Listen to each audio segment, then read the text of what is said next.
Hey, what's going on everyone? It's Bizmo here. In today's video, we've got a cool story that came out about the Acolyte along with some potential leaked images later on of the show. And we're going to be going over this article and just kind of give my thoughts and also my theory that I have on what the show is kind of going to be about and what characters might be up.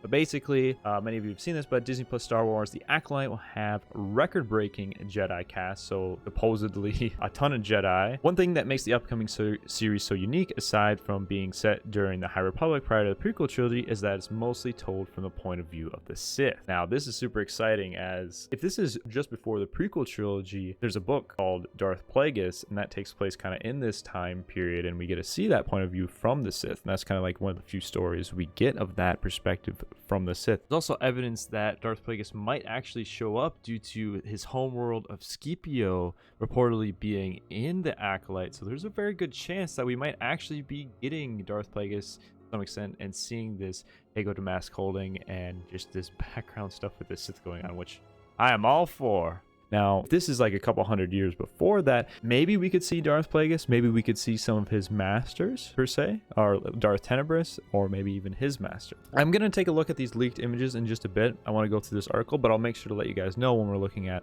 those leaked things. So if you don't want to see that, you don't have to stick around for spoilers and whatnot.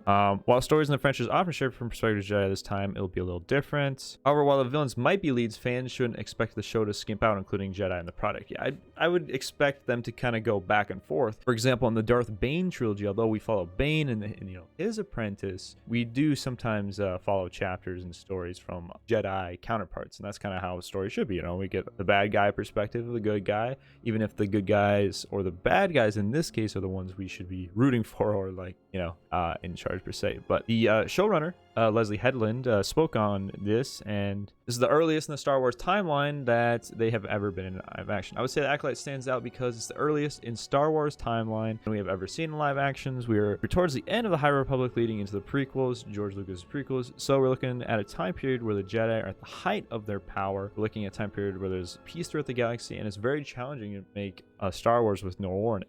And see, that's very interesting, though, even though it might say, oh, there's no conflict, like what can one do?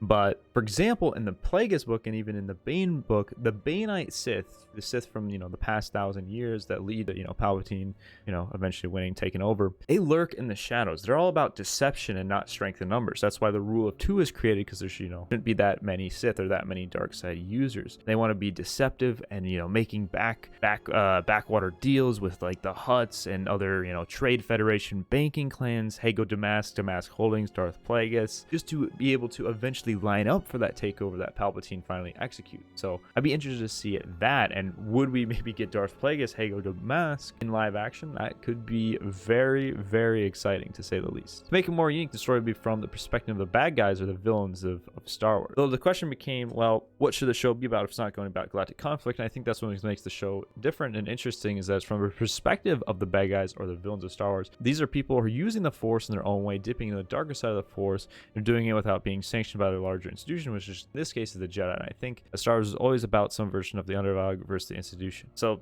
kind of what we said there. So I'm interested if we focus on dark Jedi or the actual Sith themselves, because this does sound really interesting, but hopefully they don't mix the two up too much and stomp on previous lore, because that would be my one big concern. But she then confirmed the Acolyte will have more Jedi than you've seen in any other Star Wars content. And I just thought it was very interesting to do show about the bad guys and set during the time period made the most sense. So I think that's what sets it apart. It's kind of almost flipped. We have more Jedi than you've seen in any Star Wars content. But at that time, I think you'll see morally ambiguous characters that you've seen in other Star Wars content. I think you can say that this is pretty confidently. I don't think you're going to see action in other shows that the way you see and utilize in our show.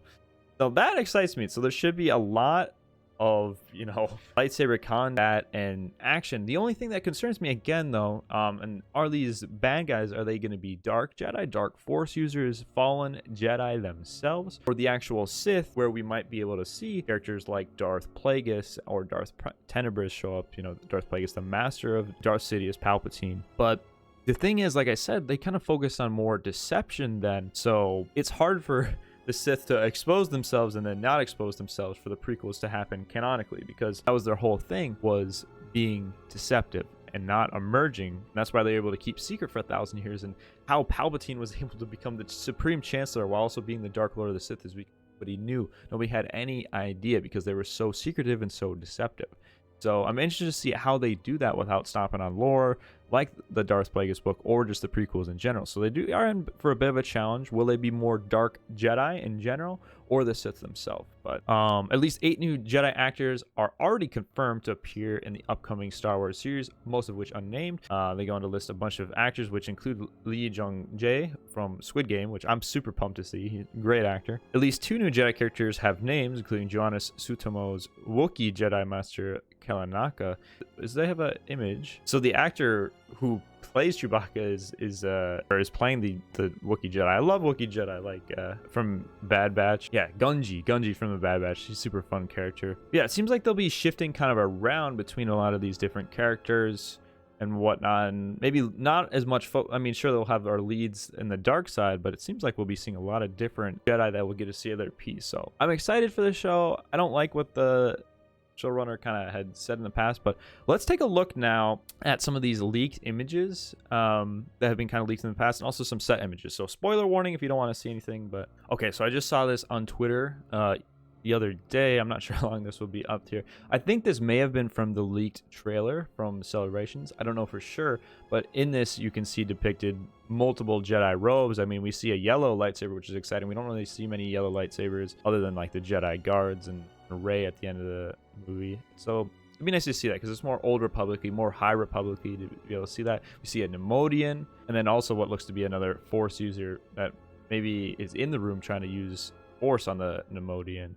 And then that bottom right, is that a Sith or is that a Jedi in the temple? And obviously they look non-humanoid to some extent.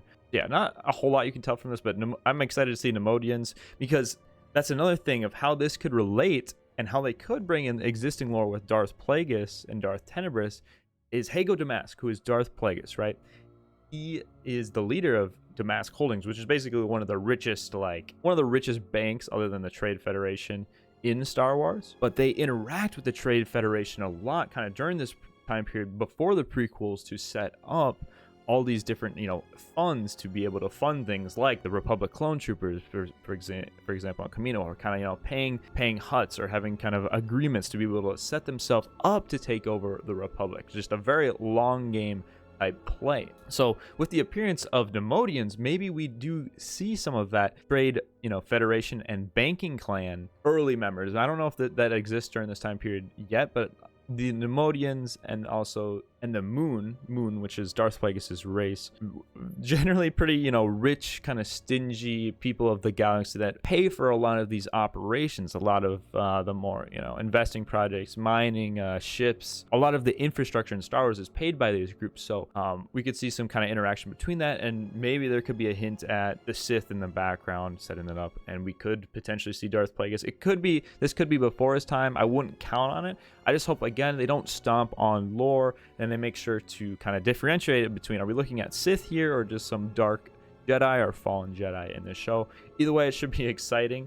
And supposedly, like they said, supposed to have more Jedi in one scene than the Attack of the Clone scene in the Colosseum, which, I mean, sure, I'm all for it. If the choreography is great and all that, then let's do it.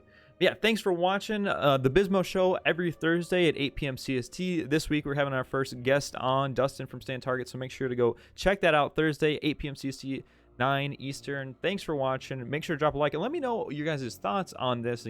How many Jedi are going to be in this? Is this a good thing?